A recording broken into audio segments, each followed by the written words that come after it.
ಉತ್ತರ ಕನ್ನಡ ರೈತರ ಮಕ್ಕಳಿಗೆ 10 ತಿಂಗಳ ಉಚಿತ ತೋಟಗಾರಿಕೆ ತರಬೇತಿ ಅರ್ಜಿ ಆಹ್ವಾನ.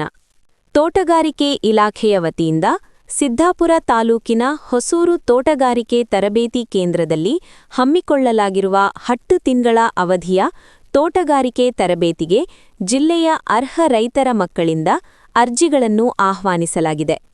ಈ ತರಬೇತಿಯು 2026ರ ಮೇ 2ರಿಂದ ಪ್ರಾರಂಭವಾಗಿ 2027ರ ಫೆಬ್ರವರಿ 28ರವರೆಗೆ ನಡೆಯಲಿದೆ ಎಂದು ಹಿರಿಯ ಸಹಾಯಕ ತೋಟಗಾರಿಕೆ ನಿರ್ದೇಶಕರು ಪ್ರಕಟಣೆಯಲ್ಲಿ ತಿಳಿಸಿದ್ದಾರೆ. ಅರ್ಹತೆ ಮತ್ತು ವಯೋಮಿತಿ. ಅರ್ಜಿ ಸಲ್ಲಿಸುವ ಅಭ್ಯರ್ಥಿಗಳು ಕಡ್ಡಾಯವಾಗಿ ಎಸ್ಎಸ್ಎಲ್ಸಿ ಉತ್ತೀರ್ಣರಾಗಿರಬೇಕು. ಅಭ್ಯರ್ಥಿ ಅಥವಾ ಅವರ ಪೋಷಕರು ಕೃಷಿ ಜಮೀನು ಹೊಂದಿರಬೇಕು ಹಾಗೂ ಈ ಬಗ್ಗೆ ಕಂದಾಯ ಇಲಾಖೆಯಿಂದ ದೃಢೀಕರಣ ಪತ್ರವನ್ನು ಸಲ್ಲಿಸುವುದು ಕಡ್ಡಾಯವಾಗಿದೆ. ವಯೋಮಿತಿಗೆ ಸಂಬಂಧಿಸಿದಂತೆ ಪರಿಶಿಷ್ಟ ಜಾತಿ ಮತ್ತು ಪರಿಶಿಷ್ಟ ಪಂಗಡದ ಅಭ್ಯರ್ಥಿಗಳಿಗೆ 18ರಿಂದ 33 ವರ್ಷ ಹಾಗೂ ಇತರೆ ವರ್ಗದ ಅಭ್ಯರ್ಥಿಗಳಿಗೆ 18ರಿಂದ 30 ವರ್ಷಗಳ ಮಿತಿಯನ್ನು ನಿಗದಿಪಡಿಸಲಾಗಿದೆ. ತರಬೇತಿಗೆ ಆಯ್ಕೆಯಾದ ಅಭ್ಯರ್ಥಿಗಳಿಗೆ ತರಬೇತಿ ಕೇಂದ್ರದಲ್ಲಿ ಉಚಿತ ಊಟ ಹಾಗೂ ವಸತಿ ಸೌಲಭ್ಯವನ್ನು ಕಲ್ಪಿಸಲಾಗುತ್ತದೆ. ಅರ್ಜಿ ಸಲ್ಲಿಸುವ ವಿಧಾನ.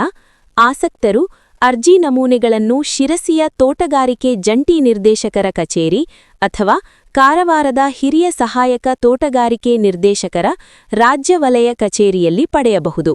ಅಲ್ಲದೆ ಇಲಾಖೆಯ ಅಧಿಕೃತ ವೆಬ್ಸೈಟ್ horticulture.karnataka.gov.in ಮೂಲಕವೂ ಡೌನ್ಲೋಡ್ ಮಾಡಿಕೊಳ್ಳಬಹುದಾಗಿದೆ. ಭರ್ತಿ ಮಾಡಿದ ಅರ್ಜಿಗಳನ್ನು ಅಗತ್ಯ ದಾಖಲೆಗಳೊಂದಿಗೆ ಏಪ್ರಿಲ್ 15ರ ಸಂಜೆ 5:30ರೊಳಗೆ ಸಂಬಂಧಿಸಿದ ಕಚೇರಿಗಳಿಗೆ ಸಲ್ಲಿಸಬೇಕಾಗುತ್ತದೆ. ಆಯ್ಕೆ ಪ್ರಕ್ರಿಯೆ. ಅರ್ಜಿ ಸಲ್ಲಿಸಿದ ಅಭ್ಯರ್ಥಿಗಳಿಗೆ ಏಪ್ರಿಲ್ 23ರಂದು ಶಿರಸಿಯ ತೋಟಗಾರಿಕೆ ಜಂಟಿ ನಿರ್ದೇಶಕರ ಕಚೇರಿಯಲ್ಲಿ ಸಂದರ್ಶನ ನಡೆಯಲಿದೆ.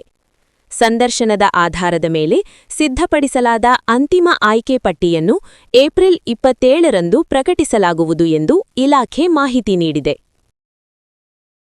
ಪಾಪ ಪುಣ್ಯದ ಮಥನವೋ ನೀತಿ ತತ್ವದ ಕಥನವೋ ಬಲಾಬಲಗಳ ಘೋರ ಕದನವೋ ಪ್ರೇಮ ಕಾಮದ ಸದನವೋ ರಾಗದ್ವೇಷದ ದೋಷವೋ ಜನ್ಮ ಜನ್ಮದ ಪಾಶವೋ